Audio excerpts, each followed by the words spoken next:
Jesus Christ. ఈరోజు మరి ముఖ్యంగా మనం ఏం చూడబోతా ఉన్నాము, ఏం నేర్చుకోబోతున్నాము అంటే, దేవుడు ఒక ప్రవచనం చెప్పినాడు. ఆ ప్రవచనము 100 సంవత్సరాల ముందు కాదు, 500 సంవత్సరాల ముందు కాదు, ఇంచుమించు 2500 సంవత్సరాల ముందు దేవుడు ఒక ప్రవచనం మాట్లాడినాడు.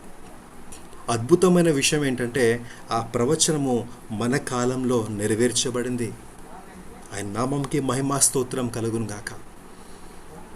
100 సంవత్సరాలైతే ఎందరో మర్చిపోతారు, 50 సంవత్సరాలైతే ఎందరో మర్చిపోతారు.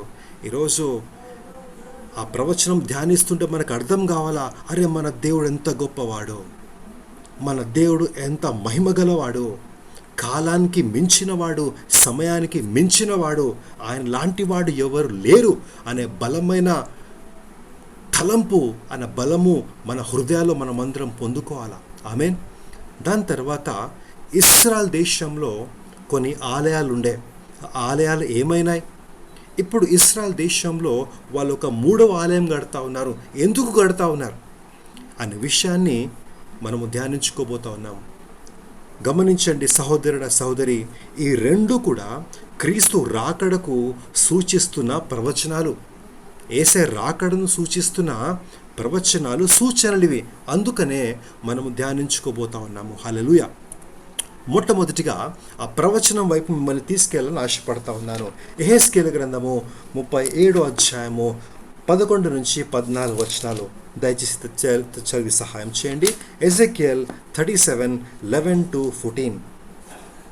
అప్పుడాయన నాతో ఇట్లనెను, నరపుత్రుడా, ఈ ఎముకలు ఇశ్రాయేలునందరినీ సూచించుచున్నవి. వారు మన ఎముకలు ఎండిపోయెను, మన ఆశ విఫలమాయెను, మనము నాశనమైపోతిమి అని అనుకొనుచున్నారు. కాబట్టి ప్రవచనమెత్తి వారితో ఇట్లనుము, ప్రభువగు యెహోవా సెలవిచ్చినదేమనగా, నా ప్రజలారా, మీరున్న సమాధులను నేను తెరచెదను, సమాధులలో నుండి మిమ్మును బయటికి రప్పించి ఇశ్రాయేలు దేశములోనికి తోడుకొని వచ్చెదను. నా ప్రజలారా, నేను సమాధులను తెరచి సమాధులలోనున్న మిమ్మును బయటికి రప్పించగా, నేను యెహోవానై ఉన్నానని మీరు తెలుసుకొందురు. మీరు బ్రతుకున్నట్లు నా ఆత్మను మీలో ఉంచి మీ దేశములో మిమ్మును నివసింపజేసెదను. యెహోవానగు నేను మాట ఇచ్చి దానిని నెరవేర్తునని మీరు తెలుసుకొందురు. ఇదే యెహోవా వాక్కు. ఆమేన్. సిస్టర్, ఆ మాట మరొకసారి చదవండి, చివరి మాట. ఇదే యెహోవా వాక్కు. ఆమేన్. ఈ మాటను మీరు అండర్లైన్ చేసుకోండి. ఒకవేళ యెహెజ్కేలు గ్రంథం మీరు మొత్తం చదివినట్లయితే ఇంచుమించు 47 సార్లు దేవుడు చెప్పిన మాట ఇదే యెహోవా వాక్కు, ఇదే యెహోవా వాక్కు, డిక్లేర్స్ ద లార్డ్ అని రాయబడి ఉంటుంది. యెహెజ్కేలు గ్రంథము నేను మొత్తం ఒకసారి చదివినప్పుడు ఒక మాట మళ్ళీ మళ్ళీ దేవుడు మాట్లాడిన మాట ఏంటంటే డిక్లేర్స్ ద లార్డ్, యెహోవా సెలవిచ్చిన మాట, యెహోవా చెప్పుచున్న మాట అని ఇక్కడ మనం చూడగలుగుతున్నాం. సరే, సందర్భాన్ని ఎక్స్ప్లెయిన్ చేస్తాను, దయచేసి గమనించండి. ఈ వాక్యాన్ని మంచిగా అర్థం చేసుకుందాం. ఇది రాకడకు సూచన ప్రవచనమే కాదు, కానీ ఈ ప్రవచనం అర్థం చేసుకుంటే, దాని నెరవేర్పు అర్థం చేసుకుంటే మన వ్యక్తిగత జీవితంలో మనం ఎంతగానో బలం పొందుకుంటాం. ఆమేన్. హల్లెలూయా. హల్లెలూయా. We will gain lot of strength today if we can understand this scripture, if we can understand this prophecy and the fulfillment. Amen. ఆమేన్. ఇక్కడ సందర్భం ఏముంటుందంటే, యెహెజ్కేలు గ్రంథం 37వ అధ్యాయంలో యెహోవా హస్తము యెహెజ్కేలు పైన దిగి వచ్చినప్పుడు యెహెజ్కేల్ని దేవుడు ఒక లోయలోకి తీసుకెళ్తాడు. బహుశా ఈ చరిత్రను మీరు ముందు చదువుకున్నారేమో. ఆ లోయలో ఏముంటాయంటే ఎముకలు ఉంటాయి. ఆ ఎముకలు ఎటువంటి స్థితిలో ఉంటాయంటే బొత్తిగా ఎండిపోయిన ఎముకలు ఉంటాయి. ఎముకలు వేరు, ఎండిపోయిన ఎముకలు ఇంకా వేరు. ఈ ఎండిపోయిన ఎముకలు అక్కడ పడున్నప్పుడు ప్రభువగు యెహోవా దేవుడు యెహెజ్కేలుతో మాట్లాడుతూ ఉంటాడు, నరపుత్రుడా, ఈ ఎముకలు బ్రతకగలుగుతాయా అని దేవుడు ఒక ప్రశ్న యెహెజ్కేలుకి వేసినప్పుడు, ఆయన ఒక ప్రవక్త అయినప్పటికీ, యెహోవా నామమున ప్రకటించిన వ్యక్తి అయినప్పటికీ ఆయన చెప్పిన జవాబు ఏంటో తెలుసా? ప్రభువగు యెహోవా, నీకే తెలియను ప్రభువా అని చక్కటి జవాబు అని చెప్తాడు. తర్వాత ప్రభువు యెహోవా సెలవిస్తాడు, నరపుత్రుడా, నువ్వు స్వరమెత్తి ప్రవచించు, prophecy, son of man, prophecy, నువ్వు ప్రవచించు, ఈ ఎముకలు ఒకదానితో ఒకటి వచ్చి అతుక్కొనిలాగున ప్రవచించు అని యెహోవా సెలవిచ్చిన తర్వాత, ఆ యెహోవా చెప్పిన మాట ప్రకారము ఈయన యెహెజ్కేలు ప్రవచించిన తర్వాత ఒక ఎముకకు ఒక ఎముక వచ్చి అతుక్కుంటుంది. ఉదాహరణకు చెయ్యి వచ్చి చెయ్యి భాగంలో అతుక్కుంటుంది, కాలు వచ్చి కాలు భాగంలో అతుక్కుంటుంది, పుర్రె వచ్చేసి పుర్రె భాగంలో అతుక్కొని అది ఒక అస్థిపంజరంగా మారుతుంది. నరపుత్రుడా, నువ్వు మాట్లాడు, నరపుత్రుడా, నువ్వు ప్రవచించు, వీటిపైన రక్త మాంసములు వచ్చేలాగున ప్రవచించు అని దేవుడు చెప్పినప్పుడు ఈ నరపుత్రుడైన యెహెజ్కేలు ప్రవచిస్తాడు. రక్త మాంసములారా మీరు రండి అని ప్రవచించినప్పుడు ఆ ఎముకల పైనకి ఆయన చూస్తుండగా రక్తం రావడము, నరాలు రావడము, మాంసము రావడము, ఒక శరీరంగా ఏర్పరచబడము ఆయన చూస్తా ఉన్నాడు. హల్లెలూయా. హల్లెలూయా. దాని తర్వాత అవి ఒక మనిషి ఆకారంలో వచ్చి పడతాయి, కానీ అందరు పడతారు, కానీ వాటిలో జీవవాయువు లేనందున అవి లేదా వాళ్ళు అట్లే శివంలాగా పడుకుంటారు. నరపుత్రుడా, నువ్వు ప్రవచించు, son of man, you prophecy, నువ్వు ప్రవచించి జీవవాయువు ఈ నలు దిశల నుంచి వచ్చి వీళ్ళు ప్రవేశించును గాక, నువ్వు ప్రవచించు నరపుత్రుడా అని చెప్పినప్పుడు జీవవాయువు నలు దిశల నుంచి వచ్చి ఆ వ్యక్తులపైనకి ప్రవేశించినప్పుడు వాళ్ళందరూ లేచి నిలబడతారు. దేవుని వాక్యంలో మనం చూస్తున్నాం కదా, వాళ్ళు గొప్ప సైన్యంగా లేచి నిలబడరి. దేవుని నామంకి స్తోత్రం, మహిమ, ఘనత కలుగును గాక. వాళ్ళు ఎంతమంది అంటే లెక్క పెట్టలేనంత గొప్ప సైనికులుగా అక్కడ లేచి నిలబడతారు. ఆ యొక్క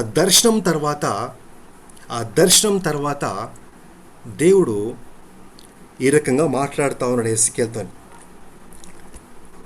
యెహెజ్కేలు ఇశ్రాయేల్ దేశస్థులు 11వ వచనంలో, ఇశ్రాయేల్ దేశస్థులు వాళ్ళు అనుకుంటున్నారయ్యా, వాళ్ళు ఏమనుకుంటున్నారు తెలుసా, మా ఎముకలు ఎండిపోయినాయి, మాకు నిరీక్షణ పోయింది, వీఆర్ కట్ ఆఫ్, మాకు ఆశ లేదు, మాకు నిరీక్షణ లేదు, మా ఎముకలు ఎండిపోయినాయి, మా పని అయిపోయింది అని ఇశ్రాయేల్ ప్రజలు వాళ్ళు బాధపడతా ఉన్నారు. గమనించండి, ఇశ్రాయేలు ప్రజలు దేవునికి మొరపెట్టినట్టు ఇక్కడ లేదు, కానీ దేవాతి దేవుడు ఇశ్రాయేలు ప్రజల వాళ్ళ బాధను చూసి, వాళ్ళ వేదన చూసి దేవుడే ఆ నరపుత్రుడైన యెహెజ్కేలుతో మాట్లాడుతున్నాడు. యెహెజ్కేలు, నా ప్రజలు అనుకుంటున్నారయ్యా, వాళ్ళు ఏమనుకుంటున్నారు తెలుసా, మాకు నిరీక్షణ లేదు, మాకు ఇక బ్రతకడానికి ఆశ లేదు, మేము బ్రతుకున్నాం కానీ చచ్చిన శవంతో మేము సమానం ఉన్నాము అని ఆ దర్శనం చూపించి మాట్లాడుతూ ఉన్నాడు. అందుకు దేవాది దేవుడు చెప్పిన మాట 11వ వచనంలో, నరపుత్రుడా, నువ్వు దర్శనంలో చూసిన ఈ ఎముకలు ఎవరు తెలుసా, వీళ్ళు ఇశ్రాయేలు ప్రజలు. ఆ దర్శనం దేవుడు ఎందుకు చూపించినాడండి, ఆ ఎముకలు ఎవరితో పోల్చినాడు తెలుసా, ఇశ్రాయేలు ప్రజలతో పోల్చినాడు. ఏ రకంగా అయితే ఒక ఎండిపోయిన ఎముకకు ఒక ఆశ ఉండదో, నిరీక్షణ ఉండదో, ఇశ్రాయేలు ప్రజల పరిస్థితి ఎండిపోయిన ఎముకల్లాగా ఉంది. Did you all understand the condition of Israel? ఎండిపోయిన ఎముకల్లాగా ఉంది. ఈ వాక్యం నేను ధ్యానించినప్పుడు నేను తెలుసుకున్నది ఏంటంటే, యూదుల పరిస్థితి ఆ ఎండిపోయిన ఎముకల్లాగా చరిత్రలో 2 సార్లు ఉంది. మొదటిసారి ఎప్పుడు ఇశ్రాయేలు ప్రజల యొక్క పరిస్థితి ఎండిపోయిన ఎముకల్లాగా ఉందంటే, మనము దానియేలు గ్రంథము 2వ అధ్యాయము 7వ అధ్యాయము 9వ అధ్యాయం మనం ధ్యానించుకున్నాం. ఇశ్రాయేల్ దేశము, యూదా దేశము వాళ్ళు దేవుని మాట వినరు కాబట్టి దేవుడు వాళ్ళను బబులోను దేశానికి అప్పగించేస్తాడు. ఇర్మియా ద్వారా అనేక సార్లు మాట్లాడినప్పటికీ, యెహెజ్కేలు ద్వారా అనేక సార్లు మాట్లాడినప్పటికీ దేవుని బిడ్డలు దేవుని దగ్గరికి రారు. వాళ్ళు విగ్రహారాధన పోతారు, వేరే దేవుళ్ళవి పోతారు, వాళ్ళు దేవుని విడిచిపెట్టేస్తారు. ఎన్నిసార్లు ప్రవక్తను పంపించినప్పటికీ, ఎన్నిసార్లు దేవుని వాక్కును పంపించినప్పటికీ రారు వాళ్ళు దేవుని దగ్గరికి. దేవుడు తన న్యాయంలో ఇశ్రాయేలు ప్రజలను, యూదా ప్రజలను అప్పగించేస్తాడు. ఎవరికి అప్పగించేస్తాడు? మొట్టమొదటిగా మనం ధ్యానించుకున్నాము, బబులోను దేశానికి వాళ్ళు అప్పగించేసినాడు. ఆ బబులోను దేశంలో వాళ్ళు 70 సంవత్సరాలు బానిసలాగా బ్రతికినారు.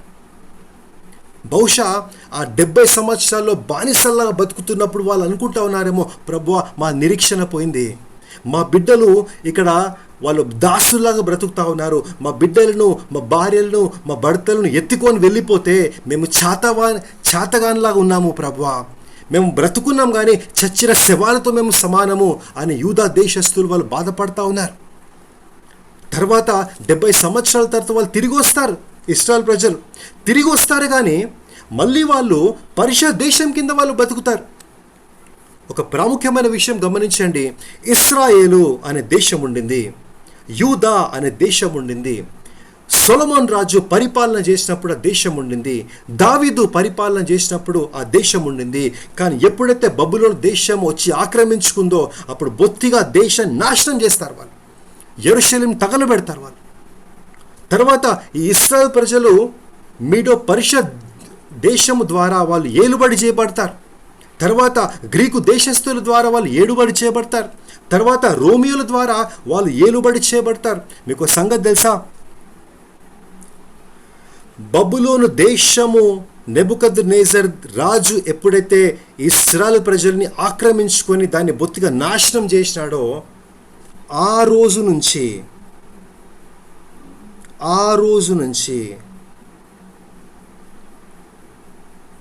ఇంచుమించు 476 BC, ఇంచుమించు 2500 సంవత్సరాలు ఇశ్రాయేల్ మ్యాప్ ప్రపంచ పటంలో లేదండి. యూదా మ్యాప్ లేదు.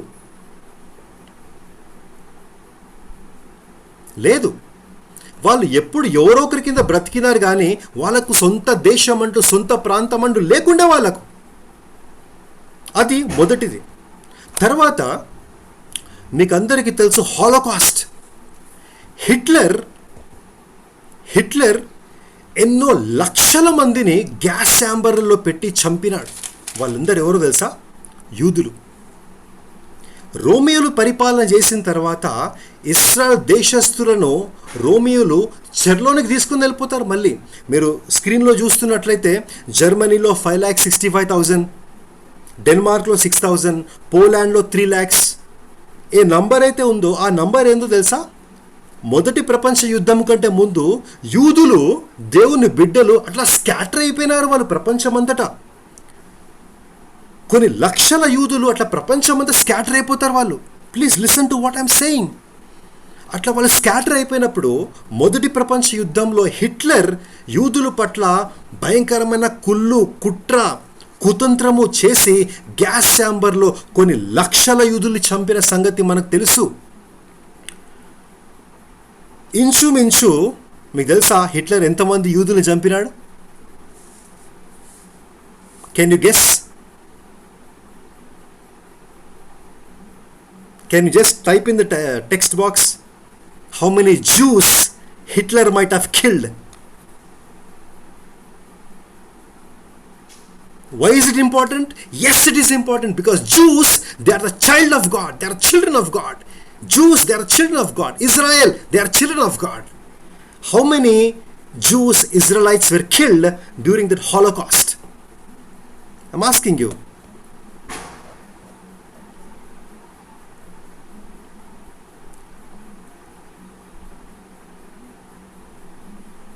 $95 lakhs. Naresh Anna said 95 lakhs. Any other guesses?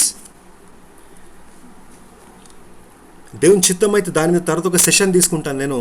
ఇంచుమించు 60 లక్షల యూదులను హిట్లర్ చంపినాడు. More than 60 lakhs Jews were killed. అనేకులను గ్యాస్ ఛాంబర్లో పెట్టి చంపినారు. అనేకులను కల్పించిన చోట చంపేసినారు, ఉరిదీసినారు. భయంకరమైన ట్రీట్మెంట్ యూదులకు మొదటి ప్రపంచ యుద్ధంలో జరిగింది. సహోదరుడా, సహోదరి, నేను అనుకుంటా ఉన్నాను బహుశా ఆ సందర్భంలో కూడా యూదులు వాళ్ళు అనుకున్నారేమో, మా పని అయిపోయింది, మేము మళ్ళీ తిరిగి మా దేశానికి మేము పోతామా, మా ఆలయాన్ని మళ్ళీ మేము కట్టుకుంటామా. దావీదు ఆయన మా దేవుని కోసం ఆలయం కట్టినాడే, సొలొమోను ఆలయం కట్టినాడే, మళ్ళీ తిరిగి మా సొంత దేశానికి మేము పోతామా? పోలేము. మేము మా బిడ్డలు చచ్చిపోతా ఉన్నారు ఇక్కడ, మమ్మల్ని చంపుతా ఉన్నారు ఇక్కడ, మాకు నిరీక్షణ లేదు, మాకు ఓదార్పు లేదు, మా బిడ్డలను చెరలోకి తీసుకుపోతా ఉన్నారు, మేము బ్రతుకున్నాము కానీ చచ్చిన శవంతో సమానము అని యూదులు బహుశా ఈ సందర్భంలో కూడా బాధపడినారేమో అని నేను నమ్ముతా ఉన్నాను. The condition of Israel, the condition of Jews was very bad during their captivity, during their Holocaust time. 2500 సంవత్సరాలు they were scattered all over the world. మీకు సంగతి తెలుసా? యూదులు ఎన్ని దేశాలకు వాళ్ళు చెదరగొట్టబడినారు తెలుసా? ఇంచుమించు 90 దేశాలకు పైగా వాళ్ళు చెదరగొట్టబడినారు. చెప్పండి, 90 దేశాలకు పైగా చెదరగొట్టబడిన వాళ్ళకి ఆశ ఉంటుందా? మేము మళ్ళీ తిరిగి వస్తామనే ఆశ వాళ్ళకు ఉంటుందా? మళ్ళీ తిరిగి వాళ్ళ సొంత ప్రాంతానికి వెళ్తారనే కోరిక ఉంటుందా? ఆ సందర్భంలో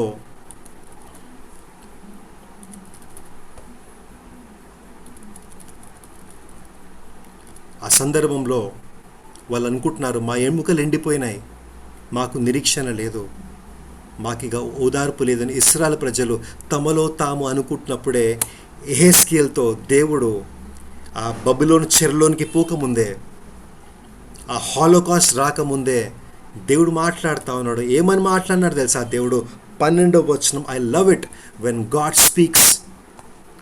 దేవుడు ఏమని మాట్లాడినాడు తెలుసా? 12వ వచనంలో, నా ప్రజలారా, this is what the sovereign Lord says, O my people, నా ప్రజలారా, నేను మీ సమాధులను తెరిచిదను, మీ సమాధులను తెరిచి మళ్ళీ మిమ్మల్ని ఇశ్రాయేలు దేశానికి నేను రప్పించదను. అప్పుడు మీరు తెలుసుకుంటారు నేను నిజమైన దేవుడనని, నా ఆత్మను మీలో పెడతాను, మిమ్మల్ని మళ్ళీ ఇశ్రాయేలు దేశంలో మేము స్థాపిస్తాను, ఇశ్రాయేలు రాజ్యంలో మిమ్మల్ని స్థాపిస్తాను, మీ సొంత దేశానికి మిమ్మల్ని తీసుకెళ్తాను. అప్పుడు మీరు తెలుసుకుంటారు నేను దేవుడను, నా ఆత్మ మీలో పెడతాను, మీ మధ్యలో నేను నివసిస్తాను అని దేవుడు చెప్పిన మాట. This the prophecy which God has sent. మీ సమాధులను తెరుస్తాను నేను, మళ్ళీ తిరిగి మీ సొంత దేశానికి నేను తీసుకొస్తానని దేవాతి దేవుడు ప్రవచనము ఇచ్చినాడు. Hallelujah. Did we understand the prophecy? If you understood the prophecy, can you please type yes here. ప్రవచనం ఇది. ప్రవచనం అర్థమైందా? దేవుడు ఇచ్చిన ప్రవచనం ఏంటి? నేను మళ్ళీ తిరిగి మిమ్మల్ని తీసుకొస్తానని దేవుడు చెప్పినాడు. అంతేకాదు, యెహెజ్కేలు గ్రంథము 36వ అధ్యాయము 24 నుంచి 27 వచనంలో గమనించినట్లయితే దేవుడు చెప్పినాడండి, అన్య జనులలో నుండి మిమ్మల్ని తోడుకొని ఆయా దేశాల నుంచి సమకూర్చి మీ స్వదేశంలోనికి మిమ్మల్ని రప్పించదను, మీ అతిక్రమము యావత్తు పోవునట్లు నేను మీ మీద శుద్ధ జలము చల్లుదును, మీ విగ్రహము వలన మీకు కలిగిన అపవిత్రత అంతయు తీసివేస్తాను, నూతన హృదయము మీకు ఇచ్చేదను, నూతన స్వభావము మీకు ఇచ్చేదను, రాతి గుండె మీలో నుంచి తీసివేసి మాంసపు గుండె మీకు ఇచ్చేదను, నా ఆత్మను మీ యందు ఉంచి నా కట్టడలను అనుసరించి లాగున, నా విధులను గైకొని లాగున మిమ్మల్ని నేను చేసేదను అని దేవాతి దేవుడు సెలవిచ్చినాడు. మీ దోషములన్నీ పోవునట్లుగా, అపవిత్రతంతా పోవునట్లుగా మీ పట్టములను మరొకసారి నేను స్థాపించదను, పాడైపోయిన స్థలములను మరలా కట్టెదను, పాడైపోయిన భూమి ఏదైనా వల్లే అయినట్లు పాడుగాను నిర్జీవంగా ఉన్న భూములను నేను కట్టెదను. అప్పుడు యెహోవానైన నేను పాడైన స్థలములను కట్టువాడననియు, పాడైన స్థలంలో చెట్లు నాటువాడననియు మీ చుట్టూ శేషించు అన్యజనులు తెలుసుకుందురు. యెహోవానైన నేను మాట ఇచ్చున్నాను, నేను దానిని తప్పనేరను. హల్లెలూయా. దేవుడు ఇశ్రాయేలు దేశం పట్ల తన పట్టు విడిచిపెట్టలేదండి, తన ఆశ విడిచిపెట్టలేదండి. దేవుని బిడ్డలు ఆయన మాట వినకపోతే అప్పగించేసినాడు, కానీ దేవుడు ఒక ప్రవచనం ఇచ్చినాడు, మళ్ళీ తిరిగి తీసుకొస్తాను, మళ్ళీ మీ దేశంలో పెడతాను, మళ్ళీ మీ దేశంలో నేను మిమ్మల్ని నడిపిస్తాను అని దేవుడు చెప్పిన మాట ఎప్పుడు నెరవేర్చబడింది మనం చూద్దాం. We're going to see now the modern rebirth of Israel. ఈ ప్రవచనం ఎప్పుడు నెరవేర్చబడింది తెలుసా అండి? మన తరములో 1948లో మే 14th రోజు ఇజ్రాయెల్ స్టేట్ వాజ్ డిక్లేర్డ్. మీకు సంగతి తెలుసా, మే 14, 1948 వరకు కూడా వరల్డ్ మ్యాప్లో ఇజ్రాయెల్ లేదు. ఇజ్రాయెల్కి సొంత దేశం అంటూ లేదు. దేవుడి ప్రవచనం అయితే 2500 సంవత్సరాలు చెప్పినాడో అది 1948 మే 14లో నెరవేర్చబడింది. Hallelujah. Can you see the map of Israel in world map? మీకు రైట్ సైడ్ నేను చూపిస్తా ఉన్నాను కదా, this is Israel, that is Israel. 2500 సంవత్సరాలు 90 దేశాలకు పైగా చెదిరిపోయిన దేశము మళ్ళీ తిరిగి రావడము అది మానవునితో సాధ్యమా? Only God can do such amazing work.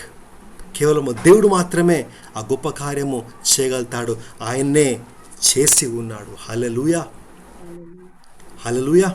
ఆయన నామంకి మహిమా స్తోత్రం కలుగును గాక. ఇర్మియా గ్రంథంలో ఎన్నో ప్రవచనాలు ఉన్నాయి. ఇర్మియా గ్రంథం 23:3-8లో, ఇర్మియా గ్రంథం 32-37లో మీరు తర్వాత చదువుకోండి, రిఫరెన్స్ రాసుకొని కావాలంటే. ఇర్మియా 24:6, ఇర్మియా 29:14, ఎహెస్కేల్ 11:17, అమోసు 9:14. ఇవన్నీ కూడా దేనికి సాదృశ్యంగా ఉన్నాయి తెలుసా? నేను మళ్ళీ తిరిగి మిమ్మల్ని రప్పిస్తాను, మిమ్మల్ని తిరిగి దేశంగా నేను చేస్తాను, మిమ్మల్ని స్థాపిస్తాను, స్థిరపరుస్తాను దేవుడు చెప్పిన మాట.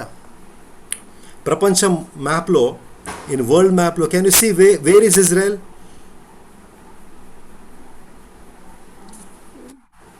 That is Israel is all about. In world map, that is where you see Israel. ఎంత చిన్నగా చూసినారండి ఇజ్రాయెల్? ఇండియాలో కనిపిస్తుందేమో, ఆఫ్రికాలో కనిపిస్తుందేమో, యుఎస్, కెనడా, ఆఫ్రికాలో కనిపిస్తుందేమో, కానీ ఇజ్రాయెల్ అట్లా రెడ్గా హైలైట్ చేస్తే కానీ ఇజ్రాయెల్ కనిపించట్లేదు. కానీ మీకు సంగతి తెలుసా, ఇజ్రాయెల్ మిలిటరీ పవర్కి సాటైన మిలిటరీ పవర్ ప్రపంచంలో లేదు. ఇజ్రాయెల్కు ఉన్న సైన్స్ అండ్ టెక్నాలజీ ప్రపంచంలో ఎవరికి లేదు. ఇజ్రాయెల్లో ఉన్న అగ్రికల్చర్, ఇజ్రాయెల్లో ఉన్న ఆ వెల్త్, ఇజ్రాయెల్లో ఉన్న ఆ పంటలు పొలాలు ప్రపంచంలో ఎవరు లేరండి. మీకు సంగతి తెలుసా, పెద్ద పెద్ద దేశాలే ఇజ్రాయెల్తో భయపడతారు. వాళ్ళు అంత చిన్నదైనప్పటికీ ఇజ్రాయేలు చాలా శక్తి కలిగిన దేశము. హల్లెలూయా. ఇజ్రాయెల్కున్న మిలిటరీ పవర్ ఎవరికి లేదు. ఇజ్రాయెల్కున్న సైన్స్ ఎవరికి లేదు. ఇజ్రాయెల్కున్న అగ్రికల్చర్ ఎవరికి లేదు. ఇజ్రాయెల్లో ఉన్న వెల్త్ ఈ ప్రపంచంలో ఎవరికి లేదు. అందుకే నేనేమంటానంటే, Israel who is like you. ఒక పాట మనం పాడుకుంటాం.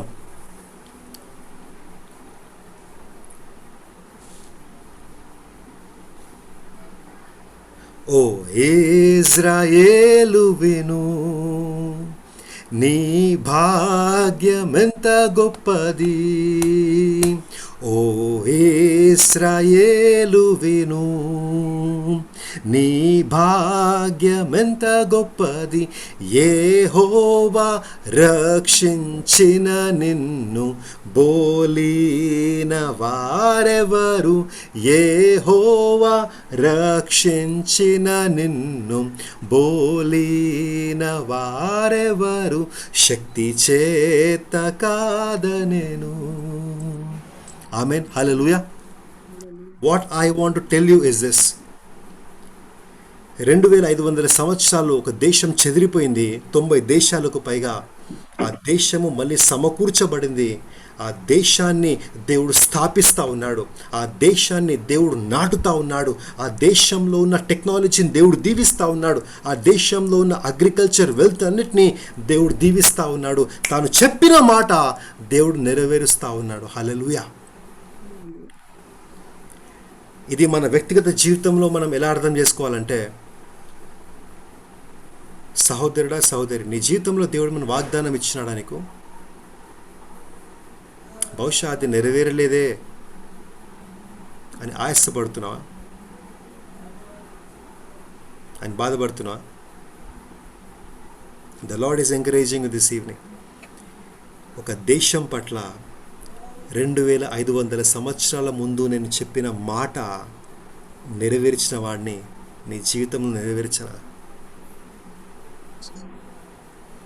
90 దేశాలలో చెదరగొట్టిన వ్యక్తులను మళ్ళీ తిరిగి తీసుకొచ్చిన వాడిని నీ జీవితంలో గొప్ప కార్యము చేయనా? Let us trust in that Lord. Hallelujah. నీ జీవితంలో ఏ వాగ్దానాలు దేవుడు నీకు ఇచ్చినాడో నీకు తెలుసు. నా జీవితంలో దేవుడే వాగ్దానాలు ఇచ్చినాడో నాకు తెలుసు. ఆయన మాట ఇస్తే చేయు దేవుడు, ఆ మాట నెరవేర్చువాడు. Please do not be disappointed brother. Please do not be disappointed sister. 2500 సంవత్సరాల కంటే దేవుడు మనకిచ్చిన వాగ్దానాలకు ఆ ఫుల్ఫిల్మెంట్ పీరియడ్ చాలా తక్కువ. అవునా? ఆశపడకుండా, తొందరపడకుండా ఆ దేవుని గట్టిగా పట్టుకుందాం, ఆ దేవుని గట్టిగా విశ్వసిద్దాం. హల్లెలూయా. So this is one prophecy which I wanted to share with you all. Is it clear to everybody? If it is clear, I want everybody to type clear, clear, clear. Or you can say hallelujah. You can say glory to God. అరే ఇంత గొప్ప దేవుని నేను కలిగి ఉన్నానన్న భయ్. ఒక దేశం పట్లనే ఇంత గొప్ప కార్యం చేసిన వాడు నా పట్ల నా దేవుడు చేయడా? నా పట్ల నా దేవుడు చేయడా? He will do it. He will do it. Israel దేశం గురించి మనం ఎందుకు ధ్యానిస్తున్నాం తెలుసా? ఆ ఇజ్రాయెల్ దేశం ఒకటి అవుతుందని దేవుడు ప్రవచనం చెప్పినాడు. ఆ ప్రవచనము యేసయ్య రాకడకు చాలా ముఖ్యమైనది. ఎందుకంటే ఇజ్రాయెల్ ప్రజలు మళ్ళీ చేర్చబడాలా, ఇజ్రాయెల్ ప్రజలు మళ్ళీ 3వ ఆలయం కట్టాలా. ఇశ్రాయేలు ప్రజలు ఆ 3వ ఆలయం కడుతుంటే ప్రపంచ దేశమంతా ఇశ్రాయేలు పైన కళ్ళుంటాయి. గుర్తుపెట్టుకోండి సహోదరుడా, సహోదరి, అంత్య రోజులలో ఫోకస్ ఎక్కడ ఉంటుందంటే ఇశ్రాయేల్ దేశం పైన ఉంటుంది. అంత్య రోజులలో ఫోకస్ ఎక్కడ ఉంటుందంటే అక్కడ కట్టబోయే 3వ ఆలయం పైన ఉంటుంది. ఐ రిక్వెస్ట్ యు ఆల్, ఇప్పటి నుంచి ఇశ్రాయేల్ దేశంలో ఏం జరుగుతుంది తెలుసుకోనికి ప్రయత్నం చేయండి. యెరూషలేములో ఏం జరుగుతుందో తెలుసుకోనికి ప్రయత్నం చేయండి. చివరి రోజులలో ప్రపంచ దేశాల యొక్క హస్తాలు, ప్రపంచ దేశాల యొక్క కళ్ళన్నీ ఎక్కడుంటాయంటే ఇశ్రాయేలు పైన ఉంటాయి, యెరూషలేం పైన ఉంటాయి, 3వ ఆలయం పైన ఉంటాయి. మనం ఇంతకు ముందులాగా ఉండడానికి వీల్లేదు. మన కళ్ళు తెరుచుకోవాలి, మనం జ్ఞానంతో చూడాలి. ఇశ్రాయేల్లో ఏమవుతుంది, యెరూషలేంలో ఏమవుతుంది మనం తెలుసుకోవడానికి మనం ప్రయత్నం చేయాలి. Hallelujah. Can I see your hands? Glory to God, glory to God. ఈ మాట నేను చదివినప్పుడు ఆయన రాకడకు ఆయన చెప్పిన మాట నెరవేర్చాడని సంతోషం కలిగింది. అట్ ద సేమ్ టైం నా జీవితంలో కూడా ఎన్నో వాగ్దానాలు ఉన్నాయి, మీ జీవితంలో కూడా ఎన్నో వాగ్దానాలు ఉన్నాయి. I encourage you dear brother, do not be disappointed. Dear sister, do not be disappointed. నీ జీవితంలో దేవుడిచ్చిన వాగ్దానాలు ఆయన ఖచ్చితంగా నెరవేరుస్తాడు. Hallelujah. He will fulfil. Such a God we serve. Amen. తర్వాత now I want you to take to the third temple. 3వ ఆలయము అనే విషయం వైపు మిమ్మల్ని నేను తీసుకెళ్ళి ఆశపడతా ఉన్నాను. యేసయ్య రాకడలో you just cannot miss the third temple. No, you cannot. 3వ ఆలయం గురించి తెలుసుకోకుండా, ధ్యానం చేసుకోకుండా యేసయ్య రాకడ స్టడీ ఇన్కంప్లీటే ఉంటుంది. రైట్. ఇప్పుడు నేను కొన్ని ఎక్స్ప్లెయిన్ చేస్తాను హిస్టారికల్గా, దయచేసి నన్ను క్లోజ్గా ఫాలో చేయండి. దేవుడు తన ప్రజల మధ్యలో నివసించాలని నిర్గమకాండంలో మోషేకు ప్రత్యక్ష గుడారము నిర్మించమని ఆజ్ఞ ఇచ్చినాడు. ఆ ప్రత్యక్ష గుడారంలో ఆవరణం ఉంటుంది, పరిశుద్ధ స్థలం ఉంటుంది, అతి పరిశుద్ధ స్థలం ఉంటుంది.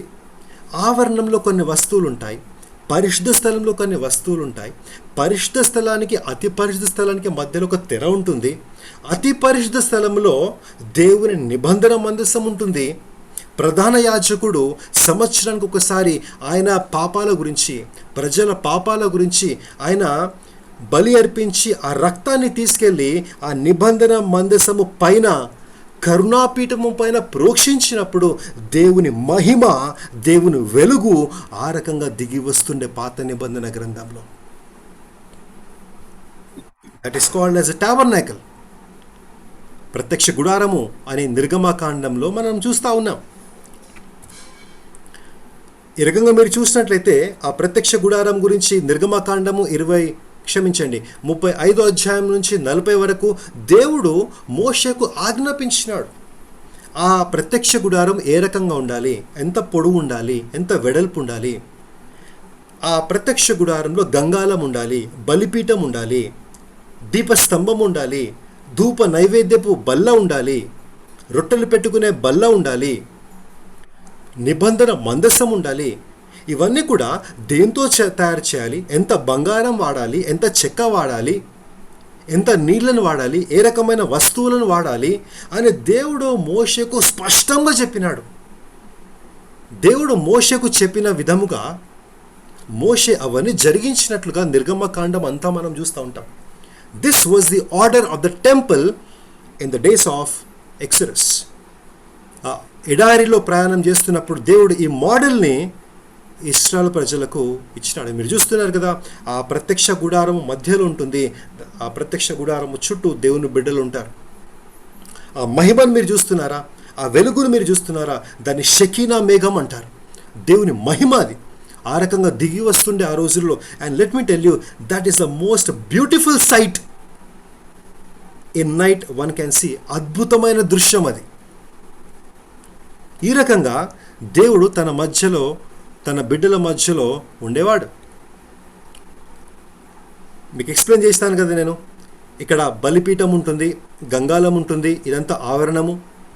ఈ తెర లోపలికి వస్తే పరిశుద్ధ స్థలము. పరిశుద్ధ స్థలంలో ధూప నైవేద్యము, దీపస్తంభము, రొట్టెల యొక్క బల్ల ఉంటుండే, ఒక తెర ఉంటుండే, తెర వెనుక అతి పరిశుద్ధ స్థలము, అక్కడ నిబంధన మందసం ఉంటుండే. This was the order.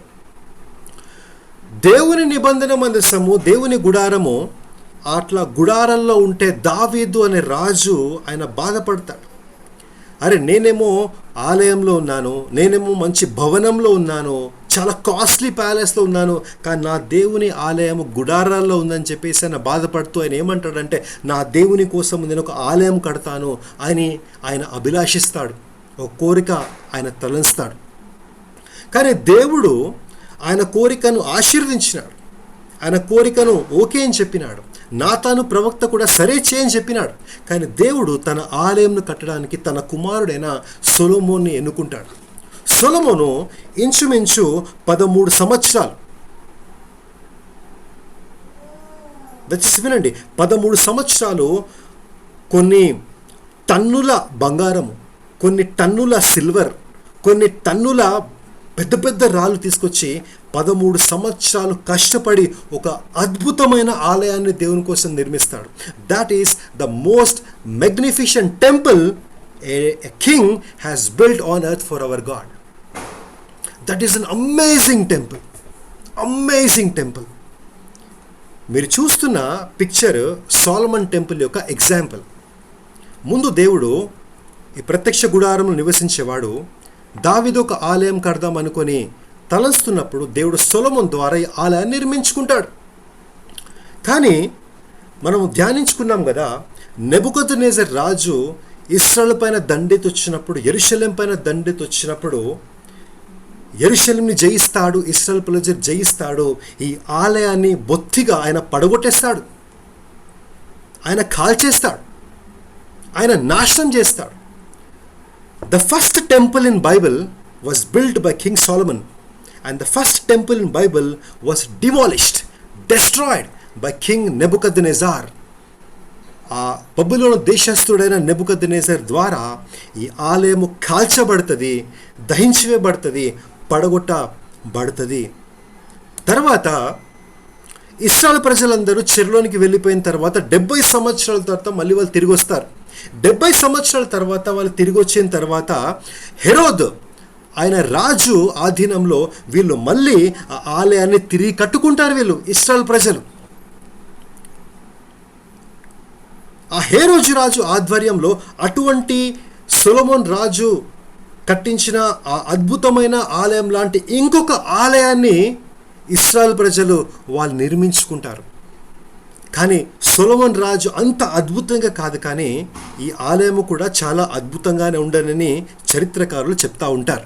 This is one more wonderful magnificent temple which was there in Bible. మీకు జ్ఞాపకం ఉన్నట్లయితే మత్తయి సువార్త 24వ అధ్యాయము మొదటి భాగంలో మనం ధ్యానించుకున్నాం. ఏమని ధ్యానించుకున్నాము? యేసయ్య ఆలయంలో నుంచి బయటికి వస్తున్నప్పుడు శిష్యులు చూసి ఆలయాన్ని పొగుడుతూ ఉంటారు. ఓ బోధకుడా, ఈ బండలు చూడు ఎంత పెద్దగా ఉన్నాయి, ఆ బంగారము చూడు ఎంత గొప్పగా ఉంది, ఈ ఆలయం ఎంత గొప్పగా ఉంది చూడండి, ఆలయాన్ని పొగుడుతూ ఉంటారే. ఆ ఆలయమే ఈ ఆలయము. యేసయ్య బ్రతుకున్నప్పుడు, యేసయ్య భూమిపై నడిచినప్పుడు ఈ ఆలయం ఉండే. కానీ యేసుకు ప్రవచనం చెప్పినాడు. Do you remember that prophecy which Jesus gave? జ్ఞాపకం ఉందా? మొదటి భాగంలో మనం ధ్యానించుకున్నాం.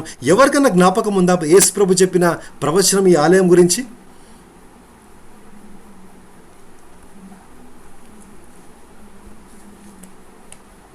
If you say yes, type yes. If you don't remember, say no. Come on, you cannot forget these things. రాకడలో మొట్టమొదటిగా మనం ధ్యానించిన ప్రవచనం ఇది.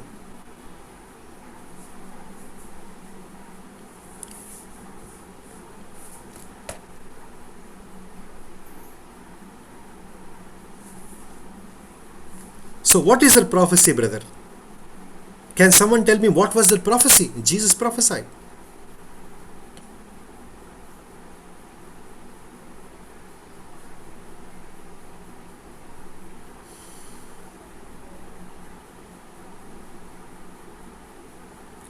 గుర్తుకు లేదా? సరే, all stones thrown down. Very good. Naresh అని చెప్పినారు, ఆల్ స్టోన్స్ థ్రోన్ డౌన్. మత్తయి సువార్త 24వ అధ్యాయంలో 2వ వచనంలో యేసయ్య చెప్పలేదా? ఇదిగో నిశ్చయంగా నేను చెప్తా ఉన్నాను, ఒక రాయి మీద ఇంకొక రాయి లేకుండా ఈ ఆలయము నాశనమవును, పడగొట్టబడును అని యేసయ్య ప్రవచించలేదా? మనము ధ్యానించుకోలేదా? ఈ ఆలయం చూసి యేసు ప్రభు చెప్పినాడు. యేసయ్య చెప్పిన మాట తూచా తప్పకుండా 70 సంవత్సరంలో ఇన్ 70 AD రోమియోలు ఈ ప్రపంచమంతా వాళ్ళు పరిపాలన చేస్తున్నప్పుడు జనరల్ టైటస్ ఆయన ఆధీనంలో ఈ ఆలయాన్ని బొత్తిగా పడగొడతారు, నాశనం చేస్తారు. యేసు ప్రభు చెప్పిన మాట ఎట్లా నెరవేర్చబడింది? ఈ ఆలయానికి ఉన్న పైకప్పు పైన బంగారం ఉంటుంది. ఆ బంగారం కరిగించడానికి వాళ్ళు తగలబెట్టేస్తారు, కాల్చేస్తారు ఈ ఆలయాన్ని. ఆ బంగారము కాస్త కరిగి ఆ బండ సందులోనికి వెళ్ళిపోతుంది. ఆ బండ సందుల్లోనికి వెళ్ళిన బంగారాన్ని వెలికి తీయడానికి ఒక రాయి మీద నుంచి ఇంకొక రాయి పడగొట్టేస్తారు, దొర్లిచేస్తారు. ఆ బండ సందులో ఉన్న బంగారాన్ని వీళ్ళు తీసేసుకుంటారు. యేసయ్య చెప్పిన మాట ఒక రాయి మీద ఇంకొక రాయి లేకుండా ఇవి పడగొట్టబడిన మాట తూచా తప్పకుండా 70 ADలో జనరల్ టైటస్ అనే వ్యక్తి ఆధీనంలో ఇది నెరవేర్చబడింది. హల్లెలూయా. ఇప్పటికి ఎన్ని ఆలయాలు మనం చూసినామండి? We have seen 2 temples. 2 అద్భుతమైన ఆలయాలు ఉండే, అవి పడగొట్టబడ్డాయి.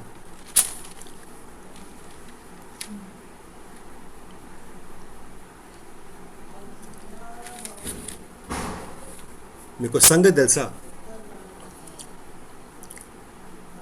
1948 తర్వాత ఈ రోజు వరకు కొన్ని లక్షల యూదులు తిరిగి వస్తూ ఉన్నారు యూదా దేశానికి, ఇస్రాయల్ దేశానికి.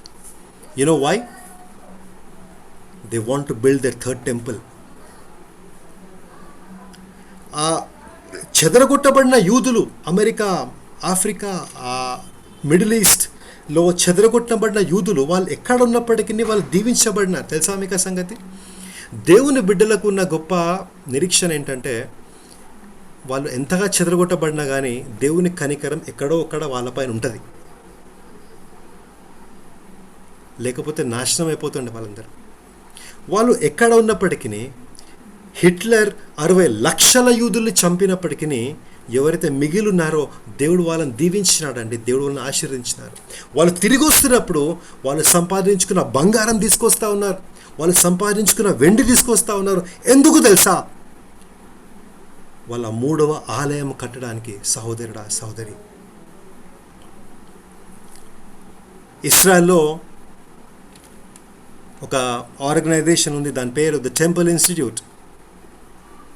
ఆ ఆర్గనైజేషన్ వాళ్ళు, మీకు సంగతి తెలుసా, ఆ ఆలయం ఎలా ఉండాలనో, ఆ 3వ ఆలయం ఎట్లా కట్టబడాలనో దానికి ఉన్న ప్లాన్ కూడా వాళ్ళు రెడీ చేసుకున్నారు. Hello dear brother and sister, the plan for the 3rd temple is also ready. ఆ 3వ ఆలయంలో ఆవరణంలో ఏ వస్తువులు ఉండాలి, పరిశుద్ధ స్థలంలో ఎటువంటి వస్తువులు ఉండాలి, ప్రధాన యాజకుడు ఎటువంటి వస్త్రాలు ధరించుకోవాలి, ఎటువంటి బలులు అర్పించాలి, వాటన్నిటి కోసం వాళ్ళు సిద్ధపడతా ఉన్నారు.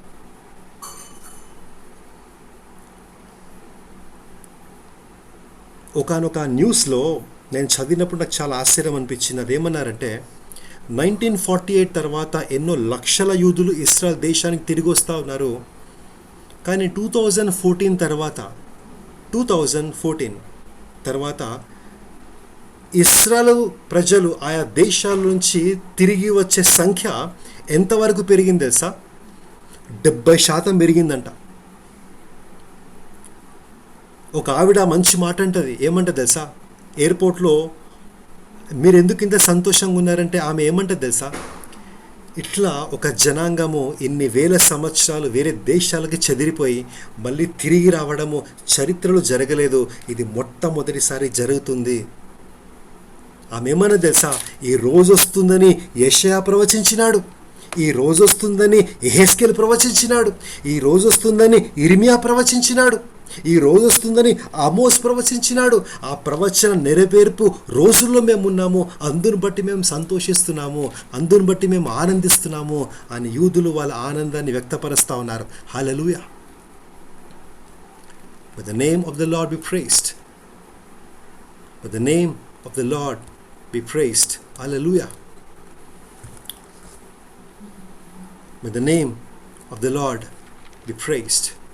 May the name of the Lord be praised. ఇంకా ముందుకు వెళ్ళే ముందు I want to stop here in today's session. వచ్చే భాగంలో ఆ వస్తువులు ఎట్లా తయారు చేస్తూ ఉన్నారు, ఆ వస్త్రాలు ఏ విధంగా వాళ్ళు తయారు చేస్తూ ఉన్నారు, ఈ వస్తువులని వాళ్ళు ఎట్లా తయారు చేస్తూ ఉన్నారు, ఎట్లా సిద్ధపడుతున్నారు అనే విషయాన్ని వచ్చే భాగంలో మనము నేర్చుకుందాం. ఐ బిలీవ్ ఈరోజు ఈ 2 విషయాలు మనకు అర్థమైతే చాలా బాగుంటుంది. Amen. With this let me stop for today's session.